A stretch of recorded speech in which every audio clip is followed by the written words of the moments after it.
നിങ്ങളുടെ ഇഷ്ട പരമ്പരകളുടെ മുഴുവൻ എപ്പിസോഡുകളും ടെലികാസ്റ്റിന് ശേഷം എക്സ്ക്ലൂസീവായി സൺ നെക്സ്റ്റ് ആപ്പിലൂടെ കാണൂ. ഇന്ത്യൻ ഉപഭോക്താക്കൾക്ക് മാത്രം സൗജന്യം.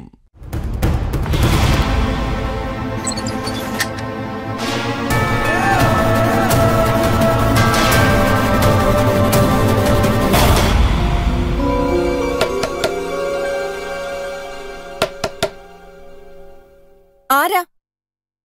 ഞാനാ. നീ വാതില് തുറക്ക്. മോളെ മോളെ എടി വാതില് തുറക്കാന്.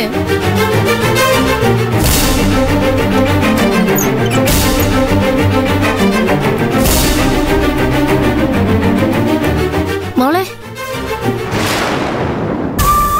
അയാള് പോയോ? അയാളല്ല, ചന്ദ്രൻ. ചന്ദ്രൻ പോയിട്ടില്ല. നീ കൂടെ ചെന്നില്ലെങ്കിൽ ഈ മുറ്റത്ത് അവൻ തലതല്ലി മരിക്കുമെന്നാ പറഞ്ഞത്. ഉള്ളത് പറഞ്ഞ അവന്റെ മാനസികാവസ്ഥ കണ്ടപ്പോ എനിക്കും സങ്കടം തോന്നി. എന്ത് സങ്കടം? അയാളുടെ സങ്കടമാണോ അതോ എന്റെ സങ്കടമാണോ അമ്മയ്ക്ക് വലുത്? നിന്റെ സങ്കടം തന്നെയാ. പക്ഷേ മോളെ, അവന്റെ സങ്കടം കണ്ടില്ലെന്ന് നടിക്കാൻ അമ്മയ്ക്ക് പറ്റുമോ? പറ്റണം. അത്രയ്ക്ക് അപമാനമല്ലേ നമ്മൾ സഹിച്ചത്. സംശയം എന്താ? പിന്നെ മോളെ, അവൻ കാല് പിടിച്ച് കരയുമ്പോ കണ്ടില്ലെന്ന് നടിക്കണം. ഇനി നമ്മൾ തമ്മിൽ അതിനെക്കുറിച്ചൊരു ചർച്ചയില്ല. അങ്ങനെ തന്നെയാ കുറച്ചു മുമ്പ് വരെ ഞാനും ആലോചിച്ചിരുന്നത്. പിന്നെ ഇപ്പൊ എന്തു പറ്റി? അതല്ല മോളെ, അവൻ ഇങ്ങനെ വന്ന് മിണ്ടി പോരുത്. ഇനി ഈ ജീവിതത്തില് അങ്ങനെ ഒരാൾ എന്റെ മനസ്സിലില്ല. ഛർദിച്ചത് കഴിക്കാൻ അമ്മ എന്നെ നിർബന്ധിക്കരുത്. നീ പറയുന്നൊക്കെ എനിക്ക് മനസ്സിലാവുന്നുണ്ട്. നീ പറയുന്നത് 100% ശരിയാ. പിന്നെന്താ പ്രശ്നം? ചെന്ന് അയാളെ പറഞ്ഞു വിടും. അല്ലെങ്കിൽ വേണ്ട, കുറച്ചു നേരം അവിടെ നിക്കട്ടെ. കാല് കഴിക്കുമ്പോഴേ അയാൾ തനിയെ പൊയ്ക്കോളൂ. പോയാലും അവൻ തിരിച്ചു വരും മോളെ. അവന്റെ മനസ്സില് അത്രയ്ക്ക് കുറ്റബോധമുണ്ട്. ആ കുറ്റബോധം കൊണ്ട് എനിക്കും അമ്മയ്ക്കും ഉണ്ടായ അപമാനം ഇല്ലാതാവോ? അപമാനവും ആദരവും ഒക്കെ നമ്മുടെ മനസ്സിലെ തോന്നലുകളല്ലേ മോളെ? എന്ന് ആര് പറഞ്ഞു? എന്ന് മുതലാ അമ്മയ്ക്ക് ഇത്രയും വിശാലമായിട്ടൊക്കെ ചിന്തിക്കാനുള്ള ശേഷി ഉണ്ടായത്? ഞാനൊരു അമ്മയായ ദിവസം മുതൽ.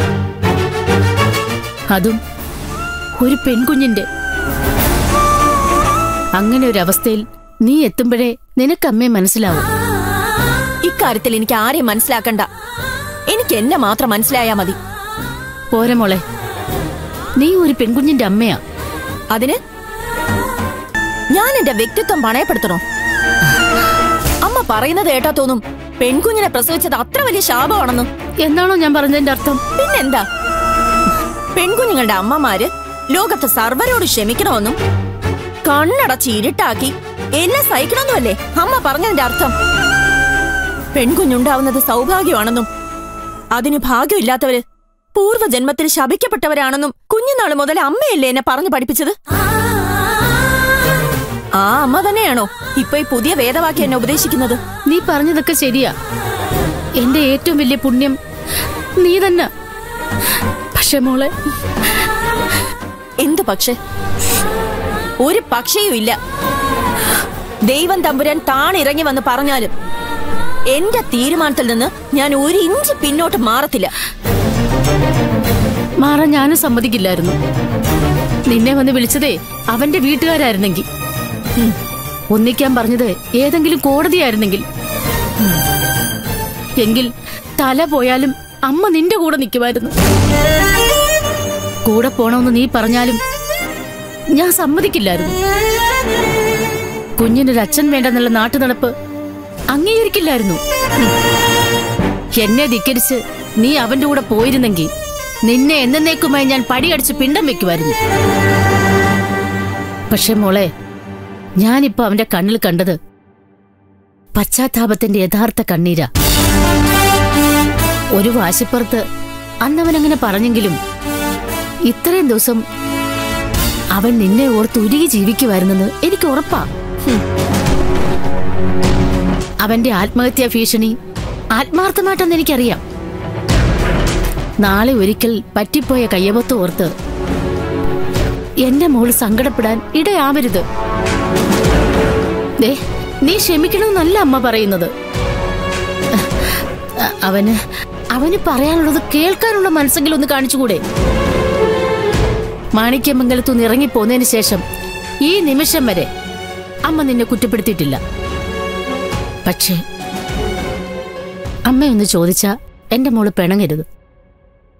ബാങ്കിൽ അടയ്ക്കാൻ അവൻ തന്ന പണം എന്തധികാരത്തിന്റെ പേരിലാണെങ്കിലും അവനോട് ചോദിക്കാതെ നീ അതെനിക്കെടുത്തു തന്നത് തെറ്റല്ലേ മോളെ? തെറ്റാണ്, തെറ്റ് തന്നെയാ. ആ തെറ്റ് തിരുത്തണമെന്ന് അമ്മ പറയില്ല.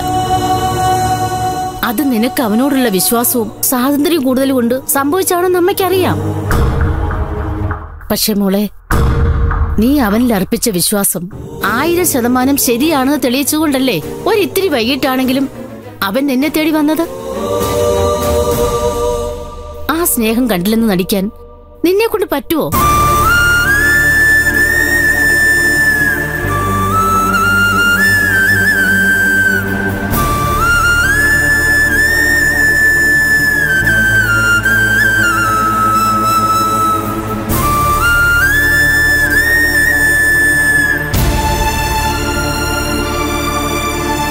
നീ അവന്റെ കൂടെ പോണമെന്നൊന്നും അമ്മ പറയില്ല.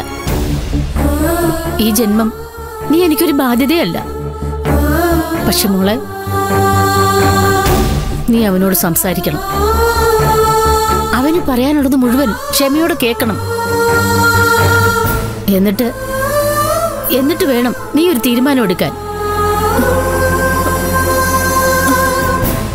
അമ്മ, അത് ഒന്നും പറയണ്ട. നിങ്ങൾ സംസാരിക്കണം. മനസ്സിലുള്ളത് മുഴുവൻ തുറന്നു പറയണം. മോളെ, തീരുമാനം നിന്റേത് മാത്രമാണ്. അതെന്ത് തന്നെയായാലും അമ്മ കൂടുണ്ടാവും.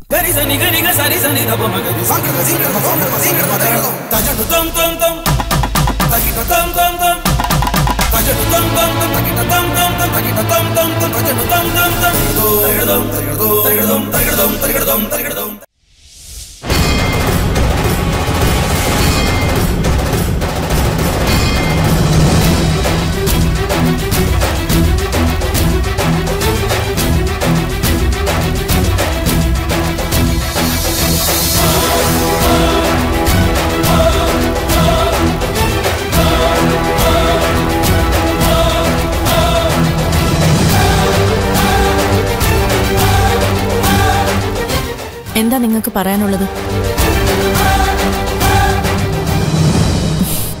മാപ്പാണെങ്കി വേണ്ട. ഞാനത് അർഹിക്കുന്നില്ല എന്ന് നിനക്ക് തോന്നുന്നുണ്ടല്ലേ? സ്വയം എന്ത് തോന്നുന്നു? ചോദിച്ചിട്ടില്ല ഇതുവരെ. ചോദിക്കാതെയാണോ പിന്നെ ഈ മനമാറ്റം? ആരുടെ ഔദാര്യം ഞാൻ പ്രതീക്ഷിക്കുന്നില്ല. എനിക്കൊരു ഭർത്താവോ എന്റെ മകൾക്കൊരു അച്ഛനോ തൽക്കാലം ആവശ്യമില്ല. പക്ഷേ എനിക്കൊരു ഭാര്യ വേണം, എനിക്കൊരു മകള് വേണം. എനിക്ക് തന്ന ശിക്ഷ പൂർണ്ണമായി എന്ന് തോന്നുന്നുണ്ടെങ്കിൽ എന്റെ കൂടെ മടങ്ങി വന്നൂടെ? ഞാനല്ലല്ലോ, എന്നെയല്ലേ ശിക്ഷിച്ചത്. ശിക്ഷ വിധിച്ചു കഴിഞ്ഞപ്പോഴാ അത് ഞാൻ എന്നെ തന്നെ ശിക്ഷിക്കുകയായിരുന്നു തിരിച്ചറിഞ്ഞത്. ഓ, എന്നിട്ട് എന്തേ ഇതുവരെ വരാതിരുന്നത്? പറഞ്ഞില്ലേ, എനിക്ക് ധൈര്യമില്ലായിരുന്നു. നീ അറിയാതെയെങ്കിലും ദൂരെ വന്നു നിന്ന് നിന്നെ മോളെ കാണണമെന്ന് ഒരുപാട് തവണ ഞാൻ ആഗ്രഹിച്ചു. അതിനിറങ്ങി പുറപ്പെടുകയും ചെയ്തു. പക്ഷെ പാതി വഴിയിലെ യാത്ര ഉപേക്ഷിച്ചു.